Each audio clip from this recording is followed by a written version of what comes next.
નમસ્કાર મિત્રો, સરકારી યોજના અને ફોર્મની માહિતી યુટ્યુબ ચેનલમાં આપનું સ્વાગત છે। આપણે આગળના વિડીયોમાં જોયું હતું કે સરકારશ્રી દ્વારા ડિજિટલ સર્વે કરવા માટેનો આદેશ આપવામાં આવ્યો હતો। તે પ્રમાણે આપણે આજે જોશું કે આપણે આ ડિજિટલ સર્વે કઈ રીતે કરવો તે પણ આપણા મોબાઈલ દ્વારા। તો જો તમે આગળનો વિડીયો ન જોયો તો તે જોઈ લેવા વિનંતી। તો આ સર્વે આપણે સરકારશ્રી દ્વારા એકદમ ડિજિટલ કરવામાં આવે છે, એટલે કે આપણા મોબાઈલ દ્વારા આપણે જાતે જ ખેતરના ફોટા પાડી સર્વે નંબર લખી અને સર્વે કરવાનો થશે। તો આ સર્વે કઈ રીતે તેની સંપૂર્ણ માહિતી મેળવીએ। તો આ સર્વે કઈ રીતે કરવો તે માટે તમારે સૌપ્રથમ તો એક પ્લે સ્ટોરમાં સરકારશ્રી દ્વારા કૃષિ પ્રગતિ એપ્લિકેશન મૂકવામાં આવી છે, તે એપ્લિકેશન તમારે ડાઉનલોડ કરી લેવાની છે। તે એપ્લિકેશન ડાઉનલોડ કર્યા બાદ તમારે તે એપ્લિકેશનને ઓપન કરવાની છે। જેવી તે એપ્લિકેશન ઓપન કરશો એટલે તમને અહીં મોબાઈલ નંબર દાખલ કરવાનું ઓપ્શન આવશે અને અહીં ઓટીપી મેળવો તેના ઉપર ક્લિક કરવાનું ઓપ્શન આવશે। તો સૌપ્રથમ તમારે પહેલા ખાનામાં મોબાઈલ નંબર દાખલ કરો તેમાં જઈ અને તમારો મોબાઈલ નંબર દાખલ કરી લેવાનો છે।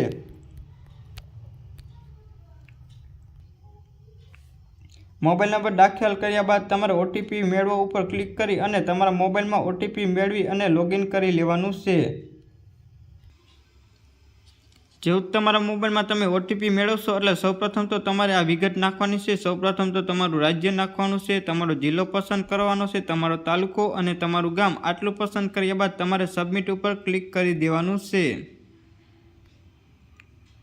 જેવું તમે સબમિટ ઉપર ક્લિક કરશો એટલે અહીં તમને નવો પાક ઉમેરો એવું ઓપ્શન જોવા મળશે, તેમાં તમારે ક્લિક કરી અને સૌપ્રથમ તો તમારું ખેતરનું નામ જે પણ હોય તે અહીં નાખી દેવાનું છે અને તમારે જે પણ પાકમાં નુકસાન થયું હોય, તમે જે પણ વાવેતર કર્યું હોય તે તમારે અહીં સિલેક્ટ કરી લેવાનું છે। જો તમે તે સિલેક્ટ કરશો એટલે તમે જે પણ વિગત ભરી હશે તે તમામ વિગતો જોવા મળશે। તો ત્યારબાદ તમને નીચે સર્વે નંબર પરથી ખેતરની સીમા મેળવો તેવું એક ઓપ્શન જોવા મળશે, તેના ઉપર તમારે મેળવો ઉપર ક્લિક કરી અને સિલેક્ટ કરી લેવાનું છે। જેવું તમે તેના ઉપર ક્લિક કરશો એટલે તમને તમારું ગામ, તાલુકો, જિલ્લો પસંદ કરવાનું ઓપ્શન આવી જશે અને તમને તમારો સર્વે નંબર પસંદ કરવાનો ઓપ્શન આવી જશે। તો આ તમામ વિગતો તમારે ભરી અને લોગિન કરી લેવાનું છે। તમે આ તમામ વિગતો ભરી અને લોગિન કરશો એટલે તમારા મોબાઈલમાં આવી રીતે ઇન્ટરફેસ જોવા મળશે અને તમારા જે પણ ફાર્મ આઈડી કાર્ડ હશે તે ફાર્મ આઈડી કાર્ડ અહીં જોવા મળશે। તો હવે આપણે પાક નુકસાનીનું એક ઓપ્શન અહીં જોવા મળશે, તેના ઉપર જઈ અને આપણે પાક નુકસાનીનો ડિજિટલ સર્વે કરવાનો રહેશે। તો આપણે તેના ઉપર ક્લિક કરવાનું છે। જેવું તેના ઉપર ક્લિક કરશું એટલે આપણે જે પણ ફાર્મ આઈડીમાં જેટલા પણ ખેતરો હશે, સર્વે નંબરો, ખેતરો, નામ બધા જ આવી જશે। તો તેમાં આપણને અહીં મૂલ્યાંકન શરૂ કરો તેવું સાઈડમાં એક ઓપ્શન જોવા મળશે, તેના ઉપર ક્લિક કરી અને આપણે જે પણ સર્વે નંબરમાં નુકસાન થયું હોય તેના ઉપર ક્લિક કરી અને આપણે આગળ વધવાનું છે। જેવું તેના ઉપર ક્લિક કરશું એટલે આપણને અહીં આપણો એરિયો જોવા મળશે કે આપણો એરિયો કયો છે અને તેનો નકશો પણ જોવા મળશે। ત્યારબાદ આપણને નીચે લખેલું હશે કે આપણી કઈ સાઇઝ છે, શું છે, અક્ષાંશ, રેખાંશ, તમામ વિગતો આપણને જોવા મળશે। ત્યારબાદ આપણે આ વિગતો વેરીફાઈ કર્યા બાદ આગળ વધો તેના ઉપર ક્લિક કરવાનું છે। જેવું તેના ઉપર ક્લિક કરશો એટલે આપણને અહીં અસરગ્રસ્ત પાક ઉમેરો તેવી વિગત જોવા મળશે અને અહીં નુકસાનનો પ્રકાર જોવા મળશે। તો આપણે નુકસાનના પ્રકાર ઉપર ક્લિક કરી અને આગળ વધો તેના ઉપર ક્લિક કરવાનું છે। જેવું આપણે નુકસાનના પ્રકાર ઉપર ક્લિક કરશું એટલે આપણને અહીં અલગ અલગ ઓપ્શન જોવા મળશે કે આપણે કયા પ્રકાર દ્વારા નુકસાન થયું છે। તો આપણે ભારે વરસાદના કારણે જે નુકસાન થયું છે તેના ઉપર ક્લિક કરવાનું છે અને અહીં આગળ વધો તેના ઉપર ક્લિક કરવાનું છે।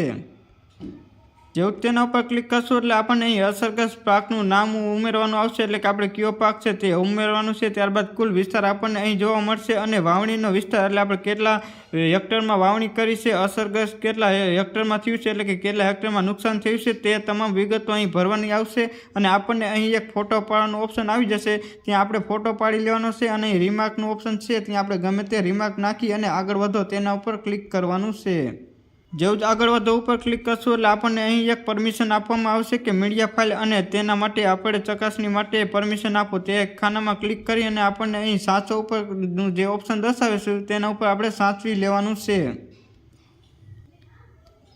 જેવું જ આપણે સાચો ઉપર ક્લિક કરશું એટલે આપણને અહીં બીજો પણ પાક ઉમેરવાનું ઓપ્શન આવી જશે। તો આપણે બીજો પાક જો બીજા ખેતરનું પણ મૂલ્યાંકન કરવા માંગતા હોય તો અહીં અસરગ્રસ્ત પાક ઉમેરો એના ઉપર ક્લિક કરી અને આપણે નવો પાક ઉમેરી શકીએ છીએ।